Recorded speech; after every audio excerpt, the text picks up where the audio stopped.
Hi everybody, John with The Simplest Biz. In today's video, we're going to show you a case study where we're going to go step by step and have better focus on how all the supply comes into play for you if you were to do this business and how the buyers come into focus as well. Okay, so we're going to walk this in little intricate steps so you can see why this model works the way it works. Okay, before we get going, thumbs up on the video if you like it. Subscribe to the channel so you can get more videos as they come out about this model. Okay. And then lastly, in the description and in the comment section, you'll see a link to get more information, thesimplestbizforyou.com. So look for that in either the comment section or the description of this video. All right. So let me clear this out real quick. We're going to start with an example and help you understand why this pallet here and pallets like you see back here, how it gets from this type of situation to the situation where you have large quantities of pallets come into play for yourself. I'll get back to that in just a minute. So this company here gets sheet metal in, as you can see, okay? And they're going to take this raw material and they're going to manipulate it in this particular circumstances. Now, there's hundreds and hundreds of different types of businesses that you'll be exposed to in the training, but we're going to use this as just one example. All right, so they're getting this metal in and they're getting these large pallets. It's coming in on these large pallets as well. But before it's over with, it's going to be on a lot of different ways of being shipped out. Okay, so once this sheet metal is off of this pallet here, this pallet becomes a byproduct for this business. They don't need these large pallets to be shipping out the stuff that they're going to create with this sheet metal. So as an example, they're making 10 boxes as one example, and there's thousands upon thousands of things they actually make with it. But in this example, this is going to go onto a pallet itself, or in some cases even odd shaped stuff where this stuff is either boxed or stacked or whatever in crates or on top of pallets. And so they have all different configurations as far as using that sheet metal to make something else. Okay. And then a lot of times it's just like a small bracket, and they're boxing these brackets up by the tens of thousands. And that's just one customer that they have, and they have somebody else doing something else as well, and another customer having something else created. So there's this huge swath of need for all different types of stuff, right? So once this is taking place, they put them on these boxes, and in some cases we can get these type of boxes as well for free, and they need them, and they'd rather buy them lightly used than brand new, right? So this is like the end result. So on every pallet there are a multitude of boxes. This one's a little ridiculous, it's gone up a little too high, but usually around this area right here is where the situation occurs, about the height of a pallet with inventory on it. So not only your boxes going out the door that you sold to them, but the pallet is as well. Okay, so let's give you another aspect. Sometimes it's just one large box and boxes inside of it, and that's going on the pallet after they created something. So if we go back to the beginning of that sheet metal, well, the sheet metal pallet, they don't need that any longer because of this. They're breaking it down into smaller items, so that's a byproduct. But on the other side, the supplier, this could be a supplier and a buyer simultaneously. Okay, so let me catch back up where I was.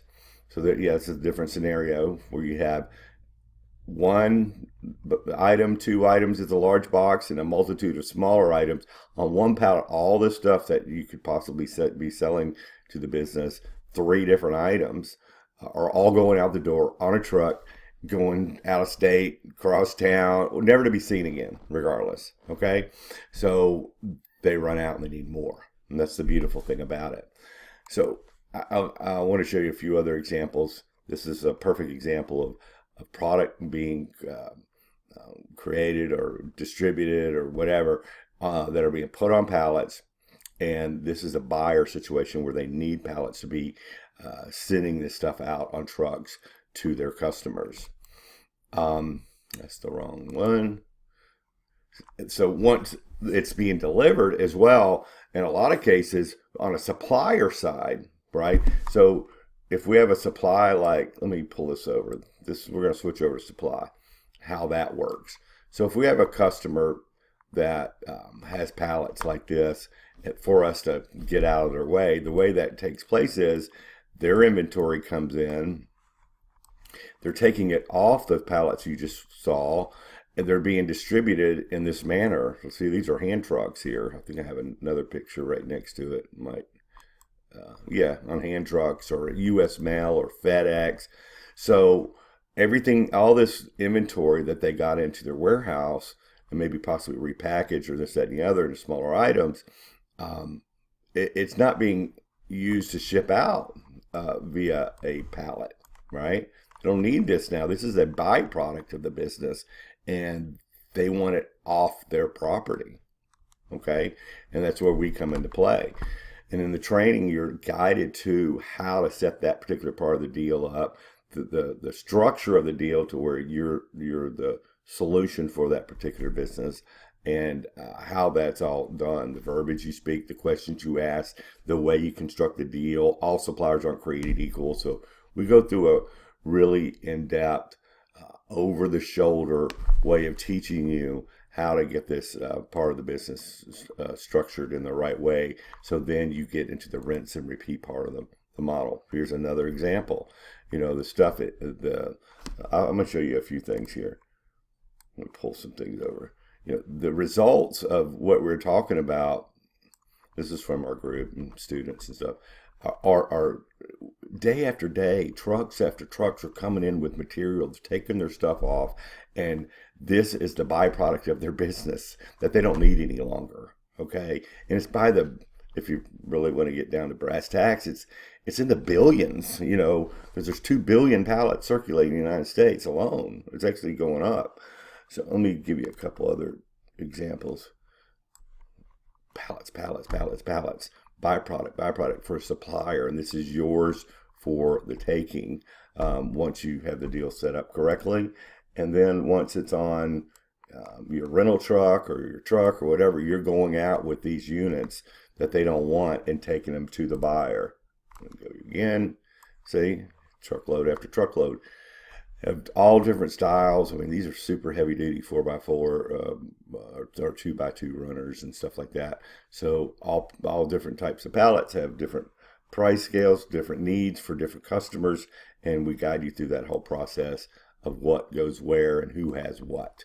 Okay, so let me pause for just a second and go to the next little section before we wrap up. So remember, it starts here.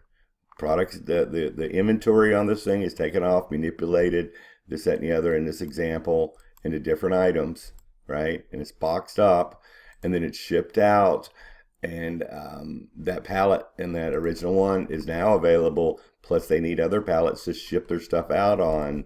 So suppliers are buyers, plus boxes, and here's more examples. And then it's delivered, and on the supplier side, a lot of times you'll have stuff coming in on a pallet, different sizes, and it ends up being delivered in this manner. And guess what the byproduct is? Hundreds upon hundreds of pallets, sometimes on a given day. Some suppliers generate 150 a day, 200 a day, and some suppliers generate smaller amounts. So I have to walk you through all those different scenarios and how those suppliers are treated. But that's how the byproduct comes into play for supply. Okay, I just want to go over that and give you guys behind the scenes to give you a better idea of how this all comes together and why it comes together the way it does. And it never stops. Commerce never stops, even with COVID going on. If I'm dating this video, stuff is being moved. Incredible amounts of stuff is being moved at the moment, even with the situation at hand. 100-something million families are ordering stuff all online now. All that stuff being swarmed around the United States. The government stuff being swarmed all over the United States, even though us as individuals aren't driving around that much. Okay, hope this helps. Go over this again to give yourself some clarity, and hopefully set an appointment and we can have a chat with you or dig deeper if you're that part of the process. But at some point, let's have a chat, and you'll find the appointment links below as well, and go from there. All right, talk to you soon, John.